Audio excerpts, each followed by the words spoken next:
Breaking right now on Denver 7 News at 8 o'clock on Local 3, Russian troops continue their march toward the Ukrainian capital of Kiev as residents are being forced whether to flee or fight. We are not afraid. We are ready to defend our country. Now people across the globe, including right here from Colorado, are calling for peace. While others are looking for answers about their loved ones caught in the crossfire. There's not much you can do but pray. So we've been praying. Also breaking this morning, President Biden will nominate a D.C. Circuit Court judge to the U.S. Supreme Court. Judge Ketanji Brown Jackson will be a historic nomination, the first black woman on the high court. It makes good on one of Biden's campaign promises. Jackson was named to her current post by President Biden last year and was confirmed with bipartisan support. Taking a live look outside from our Mile High camera because the weather is another big story. It is still cold today, although it's really nice to see the sunrise. It is a beautiful start to the morning, but yes, it is very cold. If you're stepping out the door, we're seeing right now single digits and low teens from Commerce City down through Centennial. Highlands Ranch only at 5 degrees right now.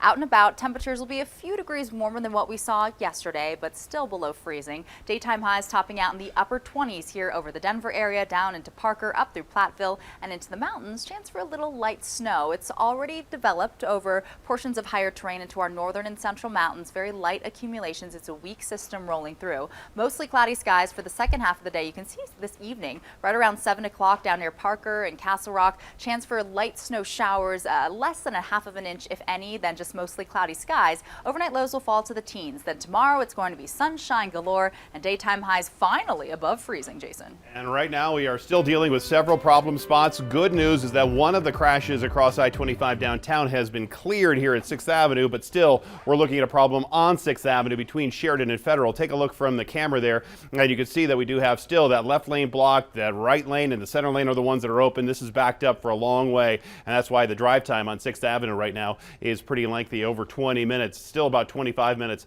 just across downtown Denver. Now the 84th Avenue crash, as you take a look from that camera, is still there in the left in the express lane. They actually at one point knocked some debris over here into the northbound side. That's clear, but still looking at trying to clear up this wreck, and we have drive times that are pretty ridiculous too, over 45 minutes. So some of the side roads obviously carrying a lot of traffic. If you can get to Pecos or Federal to Highway 36, you'll save yourself some time there. Also still looking at some slow and go traffic in some of the other pockets, but really it's not as bad as I-25 or 6th Avenue for you right now. Well, we have some breaking news this morning. CNN has reported Ukrainian President Zelensky has considered Russia's offer to negotiate. This would be seen as a form of surrender.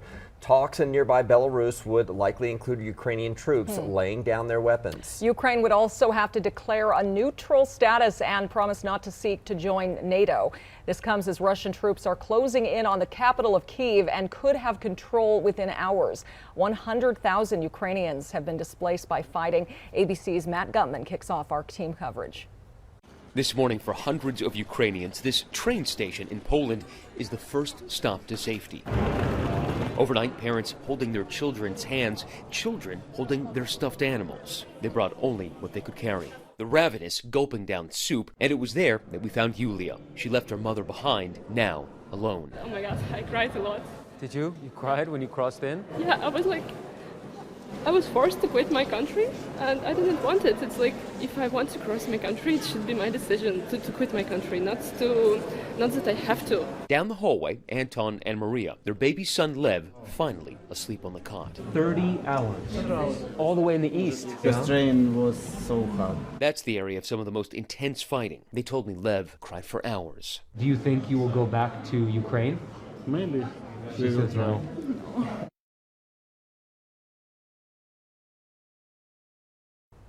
That was Matt Gutman reporting. Until the Ukrainian president agrees to talks, those soldiers and civilians are fighting to repel Russian invaders. 18,000 rifles have been distributed to volunteers in the capital city of Kiev, and able-bodied men are being told not to leave the country. Already, we're hearing 137 Ukrainians have died in the fighting and more than 300 have been injured.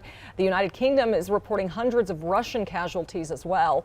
Take a look at this map. It shows the areas where the Pentagon says Russian forces have launched more than 100 missiles and have initiated multiple ground attacks.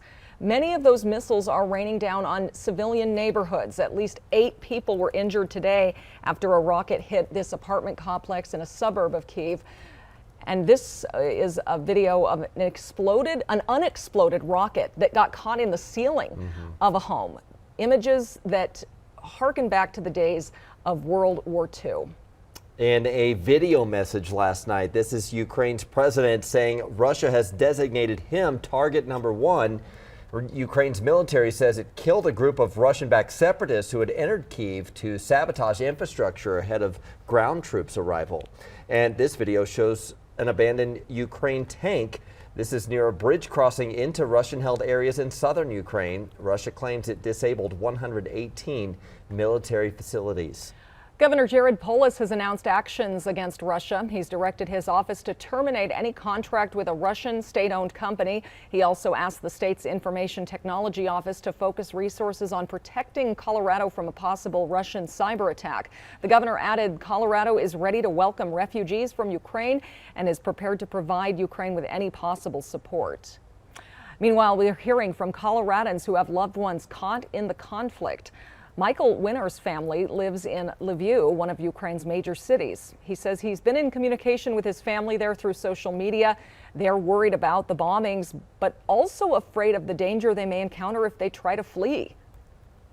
This is like my worst nightmare. I mean, this is one of the worst days of my life, honestly. But for me, it's my family. These are my sister-in-law, my brother-in-law, my mom and dad that I love, and my nephew. One's a baby. Now, with few options and thousands of miles of distance, Michael says his family is just waiting and praying.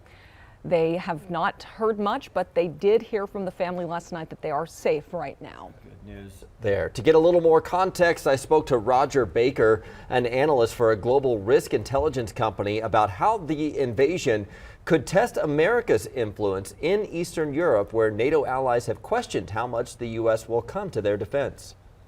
How well can the U.S. be depended on? And the U.S. has tried to make it very clear that anyone it has a treaty alliance with, it will 100% fulfill that treaty alliance.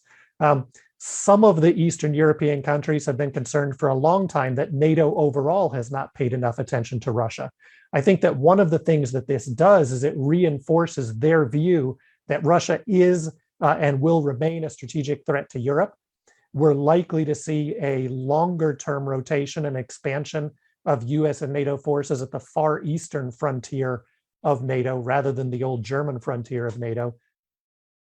So we will continue to follow any new developments on Russia's invasion of Ukraine as news breaks, and the possibility of diplomatic negotiations between the two sides in Belarus. We will keep you posted on air through our website, thedenverchannel.com, and on the free Denver 7 Plus app. Well, today is the last day for Boulder County residents impacted by the Marshall Fire to opt in or out of debris removal services. Those services are expected to start next week. More than 1,000 homes were lost in the late December wildfire. Denver police are cracking down on crime outside Union Station. The department announced its largest operation to date to improve safety there. Want to bring in Denver 7's Christian Lopez because drugs and crime have been a problem. This is one of Denver's largest gathering places, but this operation, Christian, led to dozens of arrests. Yeah, it did. 42 people were arrested. 10 of those were felony charges. The rest were misdemeanors and drug offenses. But the purpose of that operation was to focus on people that had outstanding warrants and were participating in illegal activities. And DPD's outreach coordinator also helped connect 10 people with resources they needed. Now, we know that people have been calling for change at Union Station as crime continues to increase, and this time we spoke to someone that had a different perspective, someone who is a recovering addict. He didn't want to show his name or face, but he said drugs are very easy to find in that area. You can just go there and find it instantly. Yeah, oh yeah, they're just people are just standing there all day feeding it to the homeless people, man. It's sad. He did tell us that he was glad to see the steps being taken to improve safety in that area. We did look at the data, and since the first day of 2022, there have been around 500 arrests at Union Station. Reporting live in Denver this morning, I'm Christian Lopez, Denver 7. The CDC is making some changes when it comes to its COVID guidelines. The new rules it's expected to announce today, plus the Russian invasion of Ukraine, will impact more than just gas prices, how it could affect the already rising costs at the grocery store.